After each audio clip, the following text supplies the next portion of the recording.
All right, let's go to the No Kings protest. I was pretty impressed, I got to tell you.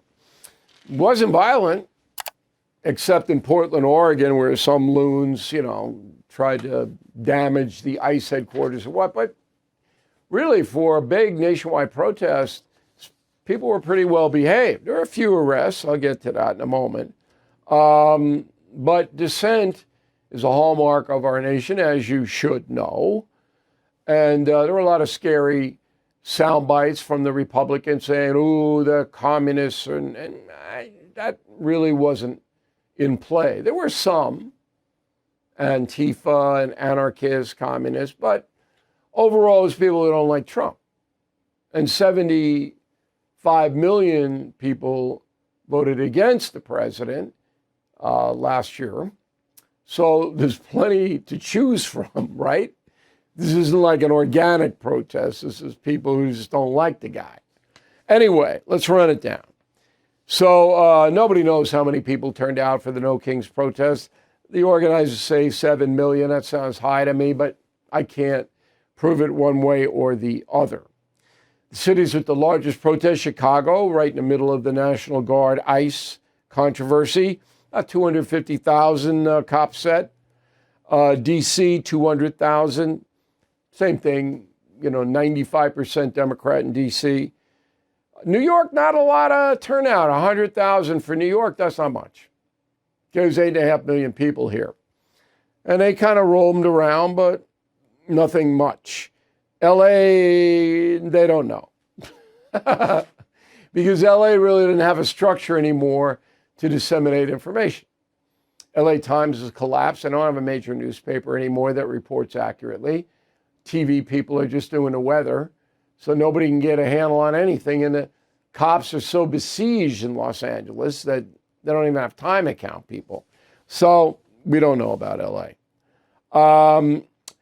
12 arrests in Los Angeles, know about that. Okay? Denver, 13 arrests. Portland, as I mentioned, 3 people were charged with serious crimes, trying to destroy an ICE facility. Chicago, 15 arrests, but that's not hardly any. Now, the organizers of the No Kings, very interesting crew. ACLU, Move On, Service Employees Union, National Nurses United, Working Families, Human Rights Campaign, United We Dream, Democratic Socialists, and Indivisible chapters across the country. Many of those are funded by George Soros, or partially funded by him. Soros pumped billions of dollars into far-left groups. You probably know that. And the Justice Department's investigating him now. It's going to be a big story if they indict him. But that Open Society Foundation that he runs now, his son runs it, 39-year-old Alexander, they have constructed a situation where if you are a far-left candidate, you can get a lot of money from them. And the right doesn't have anything like that. So it's an interesting aside. Sound bites. How about Congresswoman Jasmine Crockett? Go. He's wreaking havoc on this country. And every time that I travel, it doesn't matter if I'm in a small town, a big city, what I consistently hear is people saying that they are feeling hopeless. And let me tell you something. I understand why people would feel that way. I don't know any people who feel they're helpless. And, I'm around. I know a lot of people. Now, it's not the greatest time because of high prices for food. Gas prices coming down pretty significantly. But I don't know anybody who's helpless. Unemployment's around 4%. You want to make money, you can make money. Who's helpless? Ms. Crockett doesn't know who's helpless. She just throws that out there. The actor John Cusack, never met him, but he is a radical leftist. Roll that. Everyone knows the score, right? The authoritarians divide and conquer, and they create an other, and then they pick on it, and then pick on the person and harass them, jail them. And that's all used as a distraction so they can steal as much as they can, maintain power, right? We all know history, so that's what he's doing. And we have masked goons roaming the streets, hiding their faces, abducting people. Okay, so that's pretty radical. He, of course, President Trump. But I know history too, John. I'd love to debate you, but you'd never do that. You know that. So these generalisms about the fear and they're abducting people, and there is a campaign run by Homeland Security to basically find out who's here illegally. Some of them are detained. They have a court order of deportation. If they can't explain where they live, what they're doing, they're detained. That's true. But Cusack says mass goons roaming the street, hiding their faces. They have to, because if they don't, their family is in danger.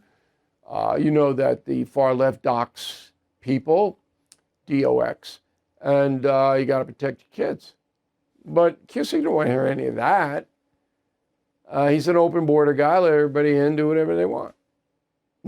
That's what he is. Now, he's a perfect right to be that, okay, under our Constitution. Homeowners, when is the last time you checked on your home title? If your answer is never, then this is for you. Scammers are stealing titles, and your equity is a target.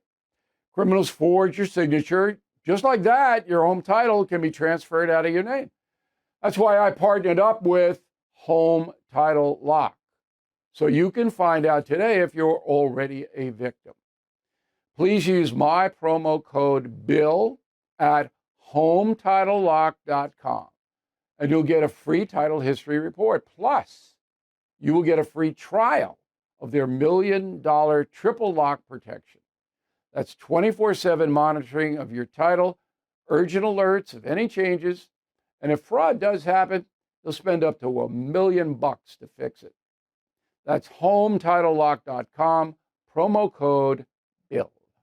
Next one is transgender activist Jay Brown.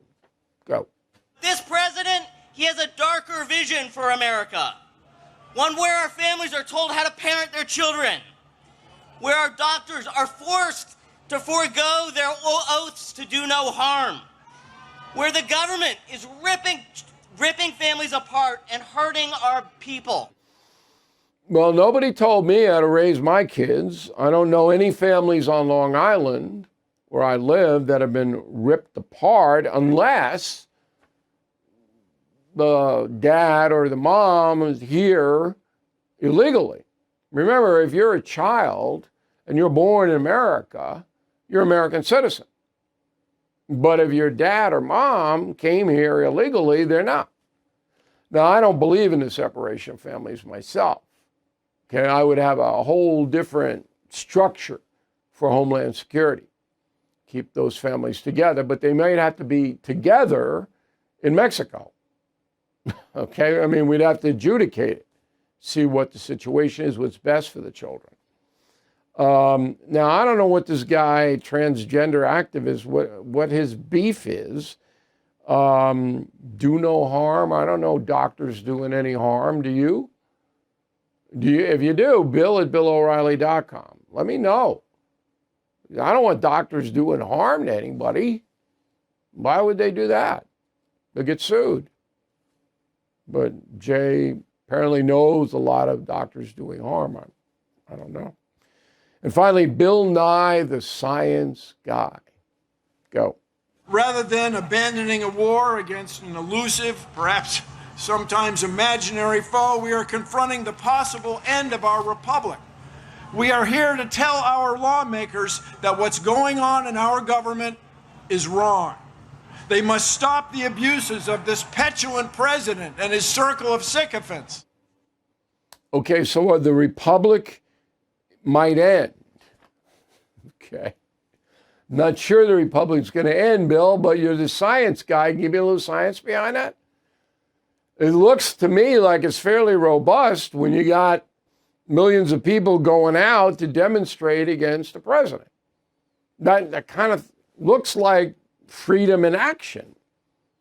I don't know if the republic is ending. So, look, I'm mocking these people on purpose because they don't have what they need to convince clear-thinking Americans of the urgency of the protest. They don't have it. They don't like Trump. Okay. 75 million people voted Kamala. They don't like Trump. They're never going to like him. Everything he does is bad. A lot of people hated Thomas Jefferson. What are you going to do? You can't do anything. I'm not in the business of promoting Donald Trump or any other president. I wrote a book, Confronting the Presidents. I told you the truth about every single one of them, including Donald Trump. But this kind of hysterical reaction to immigration enforcement, to fighting violent crime, fighting drug importation, it's hysterical. And then we say, well, what is your solution? They don't have one. We had 4 years of no solutions. 4 years. What problem was solved? Again, Bill at BillO'Reilly.com. Tell me one problem that was solved in 4 years by the Biden-Harris administration. Just one. And I'll come back on YouTube and I'll report it. That's fair, right?